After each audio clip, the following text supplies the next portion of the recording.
राष्ट्रीय मूल निवासी बहुजन कर्मचारी संघ की ओर से 16 अगस्त 2023 को महाराष्ट्र राज्य के 36 जिलों में जिला कचहरी के सामने आरएमबीकेएस के द्वारा 9 मुद्दों के ऊपर आंदोलन होने जा रहा है। उस उपलक्ष्य में आज की ये पत्रकार परिषद रखी गई है। सरकारी विभाग और सरकारी कर्मचारी इनके अधिकार दिन ब दिन ख़त्म होते जा रहे हैं।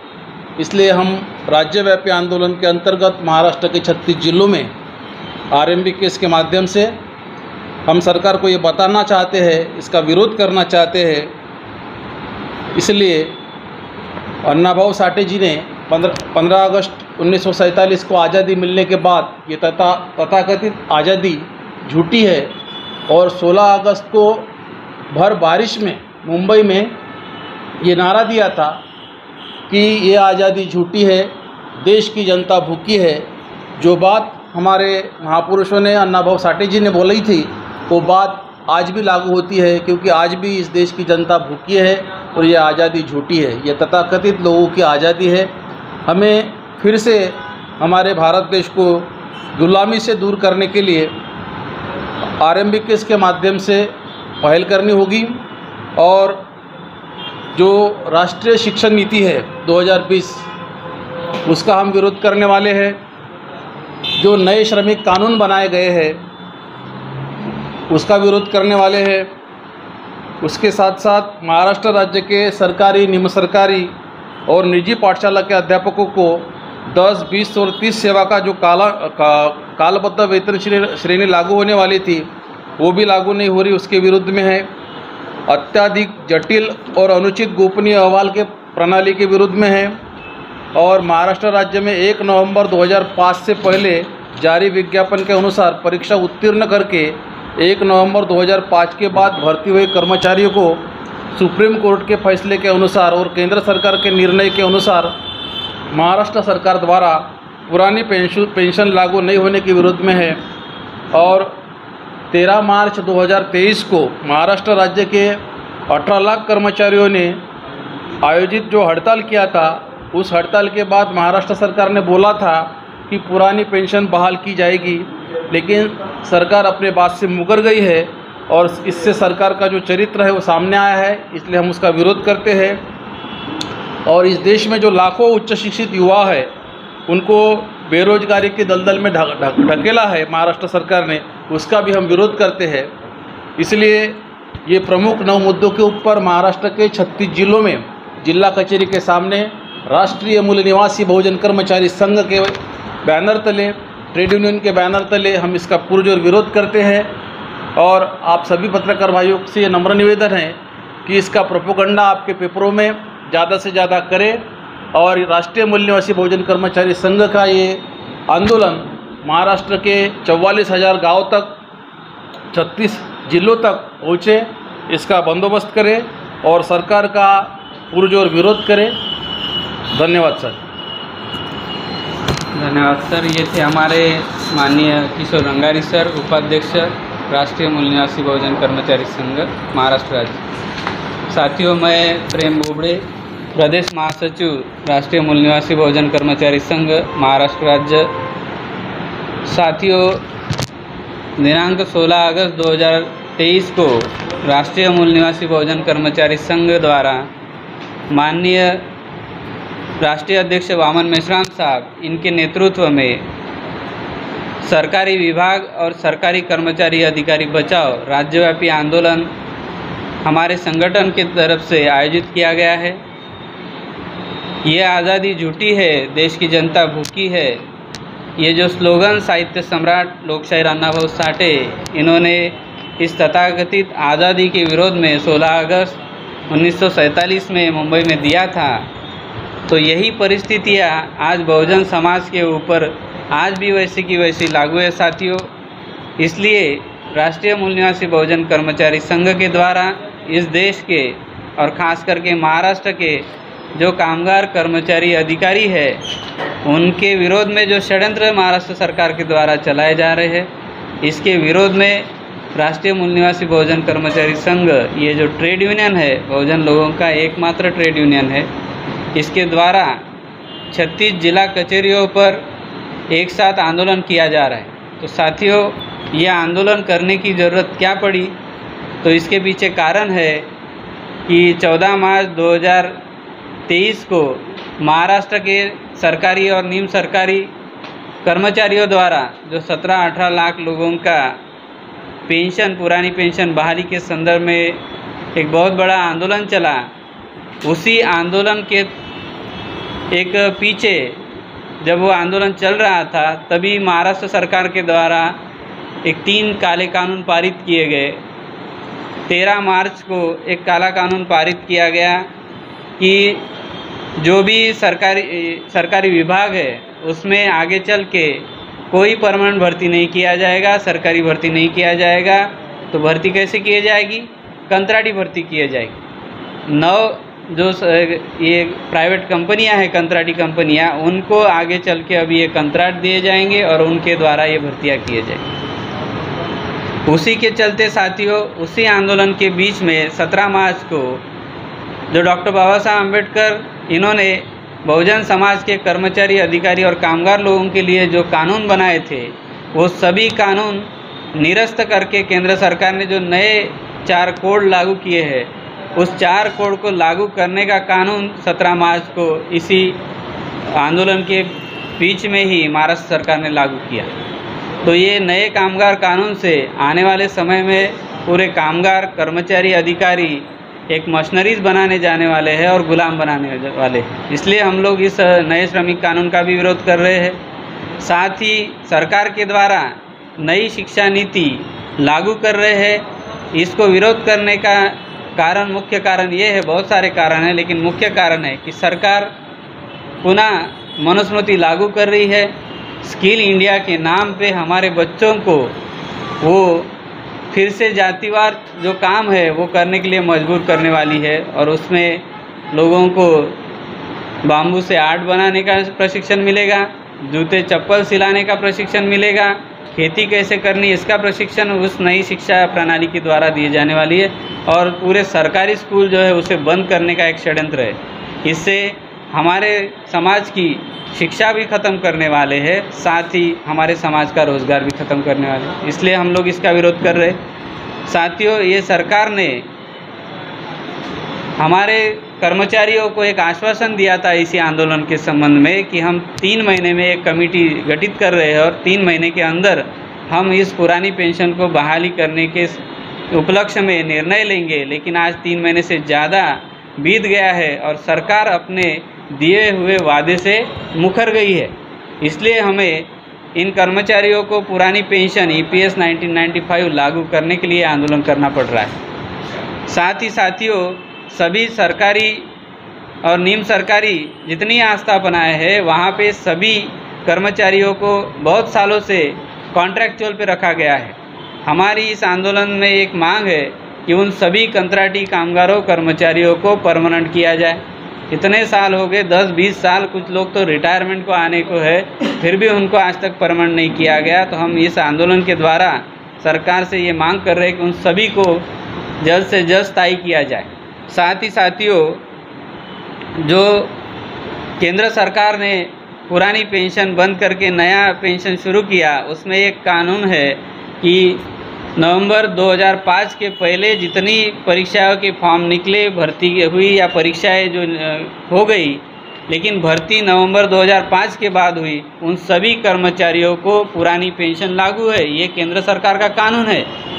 फिर भी महाराष्ट्र सरकार इन लोगों को पुरानी पेंशन लागू नहीं कर रही है, जबकि ये केंद्र सरकार का कानून है। कुछ लोग इस संदर्भ में जब कोर्ट में गए तो कोर्ट के द्वारा भी ये निर्णय दिया गया कि उन सभी लोगों को पुरानी पेंशन लागू की जाए। इसलिए केंद्र सरकार और जो कोर्ट है, इसका जो निर्णय आया है वो जल्द से जल्द लागू करके इन सभी लोगों को पुरानी पेंशन बहाल की जाए, इसलिए ये आंदोलन किया जा रहा है। इसी के साथ साथियों, जो 7th पे में हमारे जो कर्मचारियों को 10, 20, 30 ऐसे कालबद्ध पदोन्नति मिलती है, लेकिन इसी में उन लोगों ने एक क्लॉज डाला है, एक कानून बनाया है कि अगर आपको पदोन्नति चाहिए इसके आगे, तो आपका जो गोपनीय अहवाल है वो गुड नहीं चलने वाला है, अभी एक्सलेंट चाहिए, तभी आप लोगों को कालबद्ध पदोन्नति मिलने वाली है।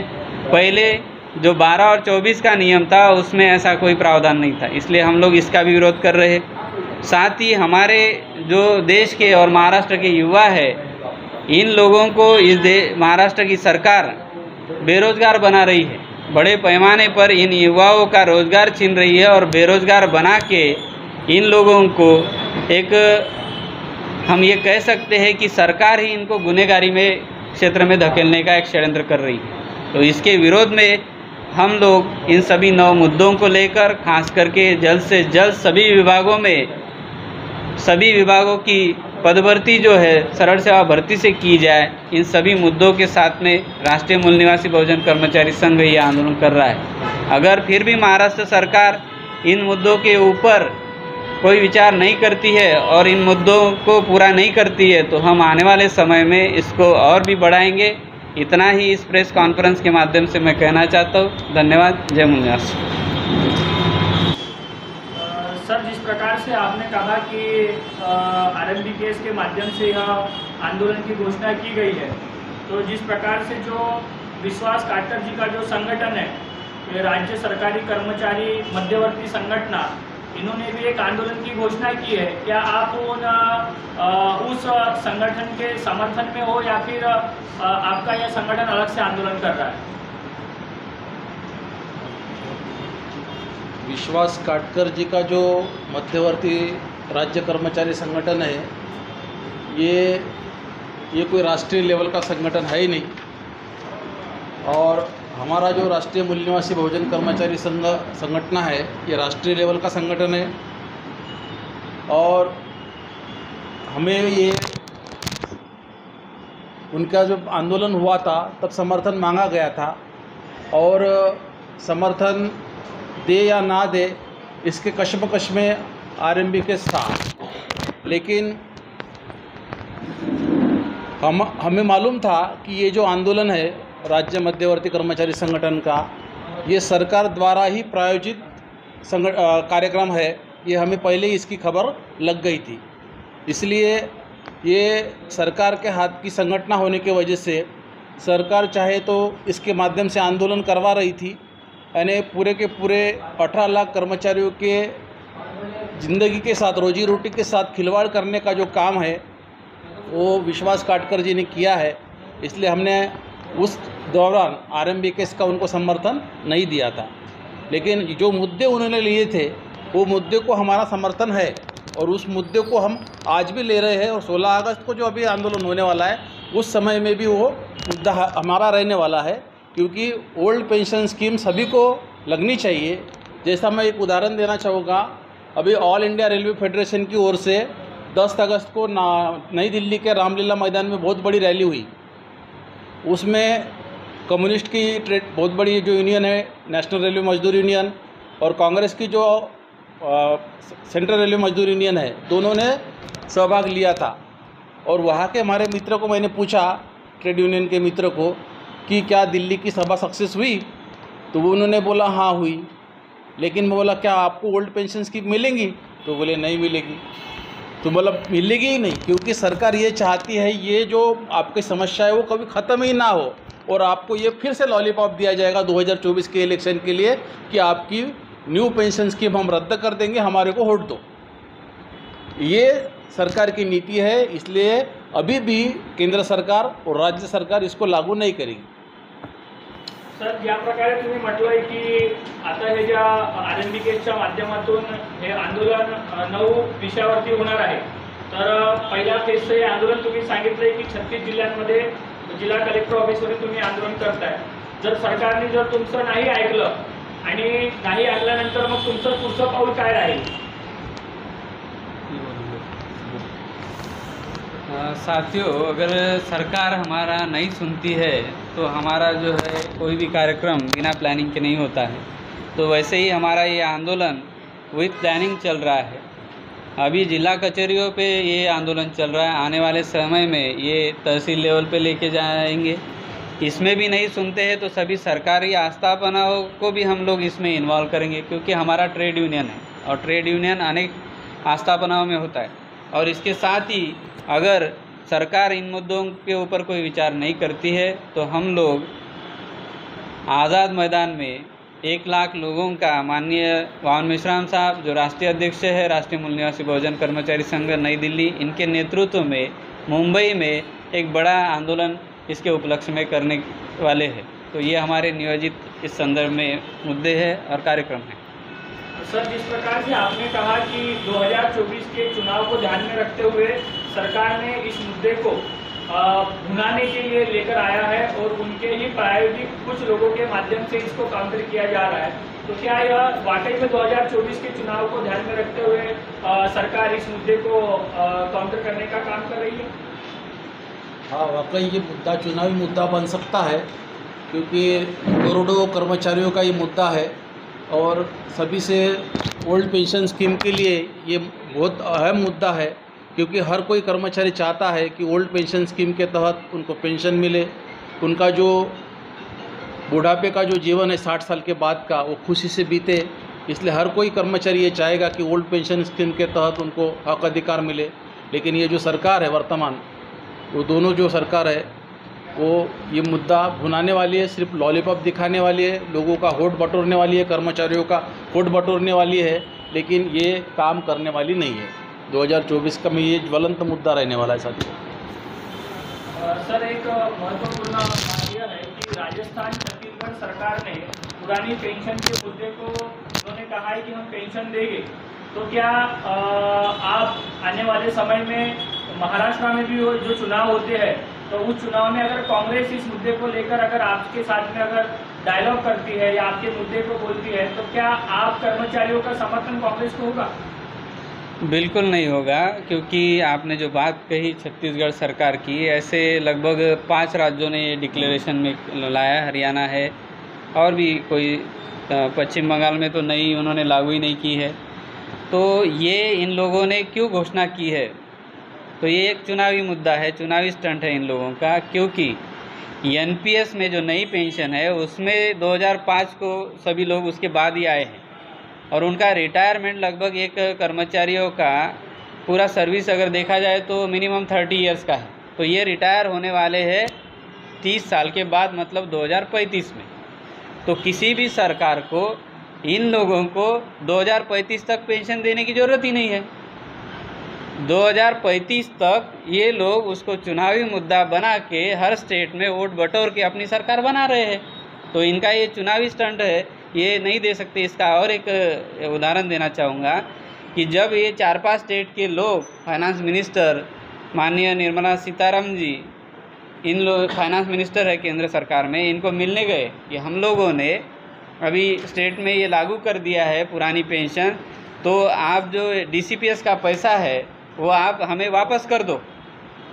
तो निर्मला सीतारमण जी सीधा स्टेटमेंट किया कि ये जनता का पैसा है, एक उनका पॉलिटिकल स्टेटमेंट था, हम लोग ये आपको वापस नहीं दे सकते।